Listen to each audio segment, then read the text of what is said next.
Hi everyone and welcome. This week I have a small-ish maple burl 3x7 that I'm going to be turning into a bowl and coloring the inside of the bowl with colors from the Intrinsic Color Collection from Hampshire Sheen.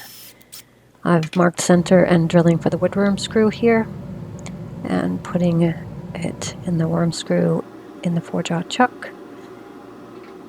And as you can see, it's quite a bit out of round, so I'm going to be using a Carter & Son bowl gouge to true that up. And this is at 2 times speed, and I'm at about 700 RPM.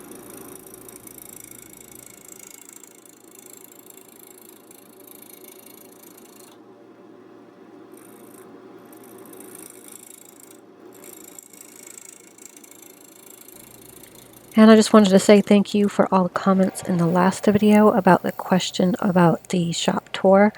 The overwhelming response was yes. So I will be working on that video, and that will be coming up in the next few weeks. So watch out for that. And if you're not subscribed, now would be a great time to click that subscribe button. And while you're at it, please hit the thumbs up button. It helps me keep making videos on YouTube. So I appreciate your support. Thanks so much in advance.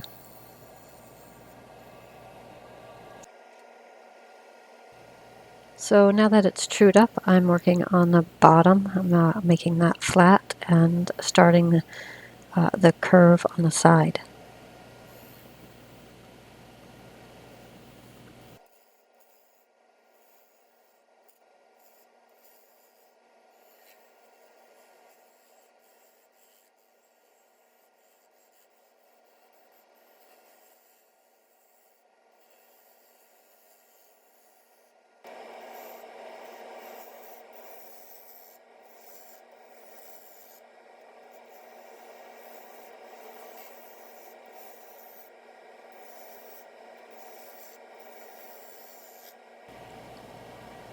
Switching over to the skew chisel to define the tenon a bit more, making sure that it's going to fit well in the 4-jaw chuck, and doing a little scraping with the skew around the curve.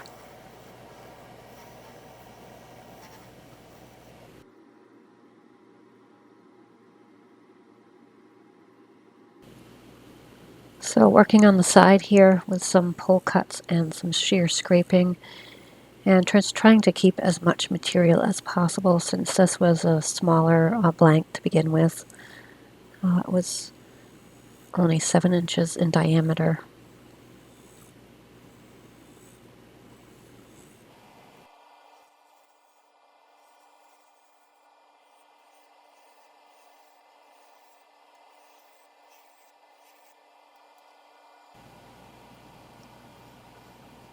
Finishing up with some very, very light passes, shear scraping here, and before starting on the sanding and then the inside.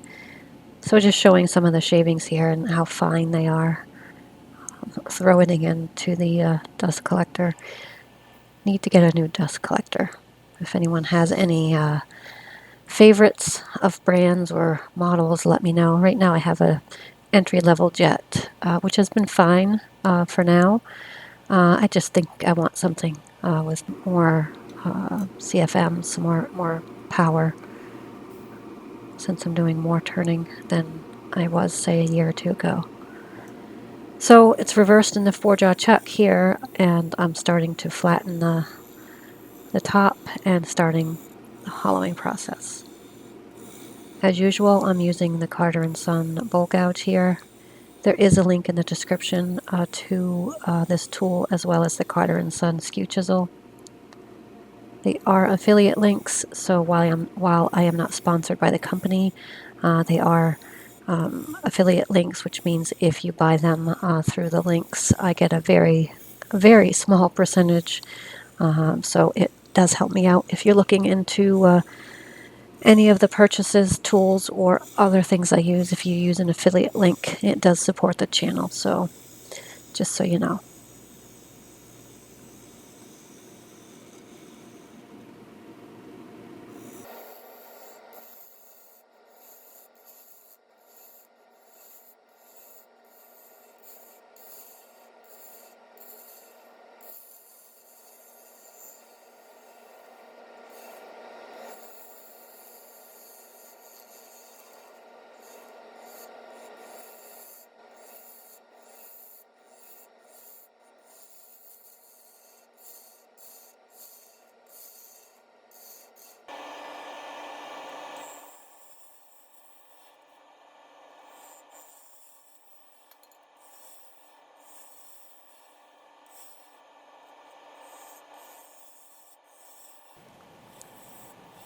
figuring out where the final depth and thickness of the bowl is going to be here. Stopping frequently to check the thickness and the depth of the bottom to the foot. Taking light passes, stopping and checking. Sanding here, I sanded from 80 to 400 grit, using the air gun in between. And here's some denatured alcohol to clean the surface of any dust, debris, shavings that I can't see.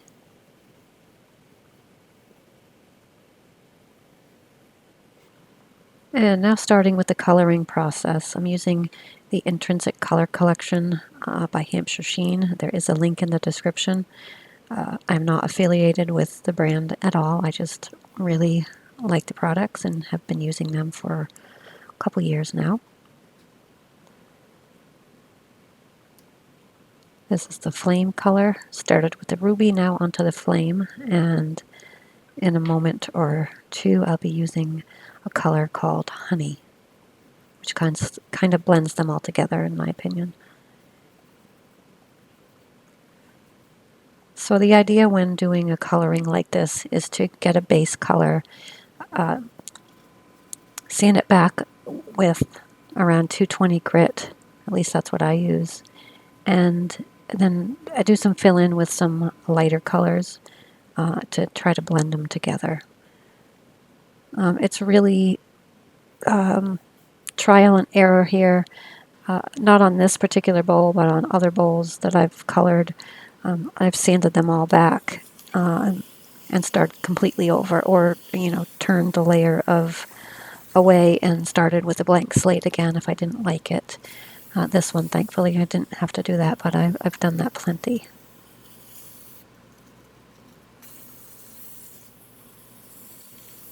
So as you saw there, this is 220, and I'm sanding back just to remove a little bit of the color before I introduce the third color.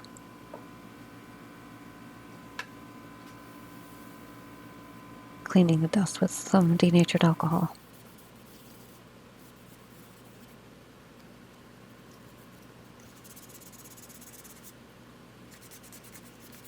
A little bit of hand sanding here to parts that I didn't get, and onto the honey.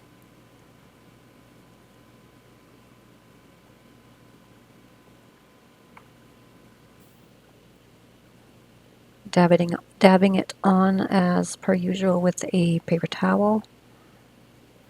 And I will go back to some of the other colors as well. Here's the ruby again.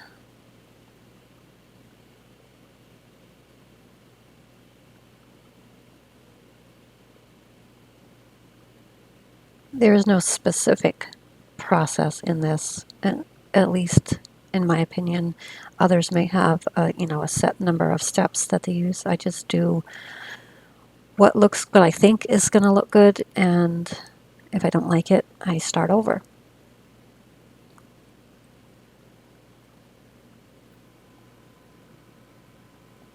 So trying to mix in and feather in the colors a little bit with each other.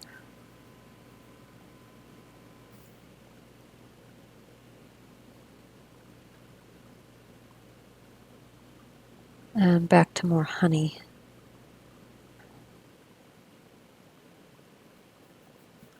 A little bit more liberal with it this time.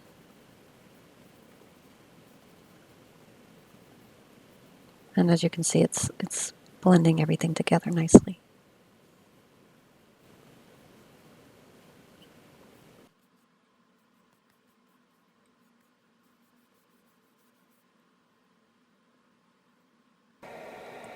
This is some Hampshire Sheen pre-thinned cellulose sanding sealer. I will link it in the video description if you're interested.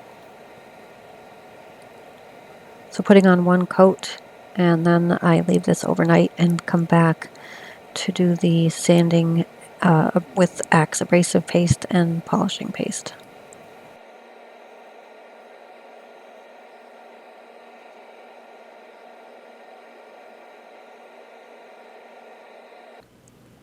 So this is the next day, and I'm starting with the Axe abrasive sanding paste, putting it on with a paper towel and rubbing it in, and then buffing it in and buffing it off until no more comes off on the paper towel.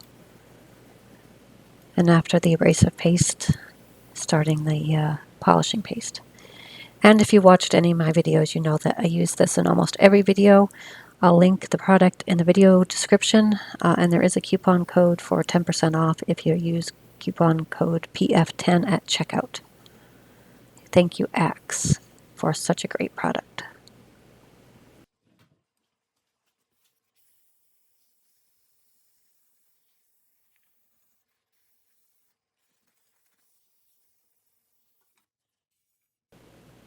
One of my favorite parts, the polishing paste step.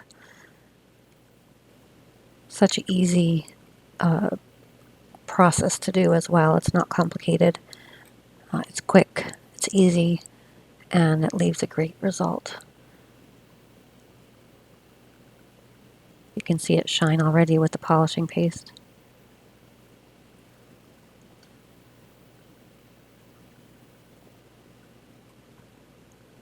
It really does buff it to a lovely shine.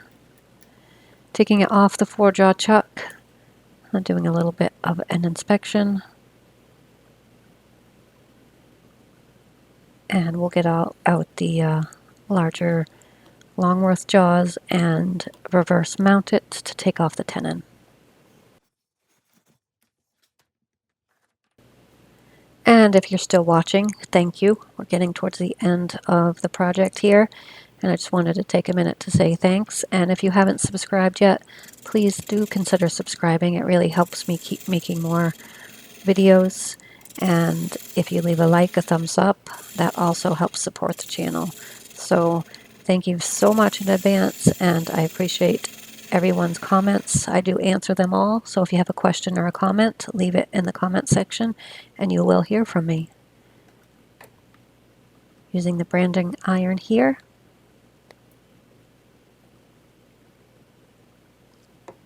And topping it off with some sanding sealer. So until next time, thanks everyone for watching, and peace out.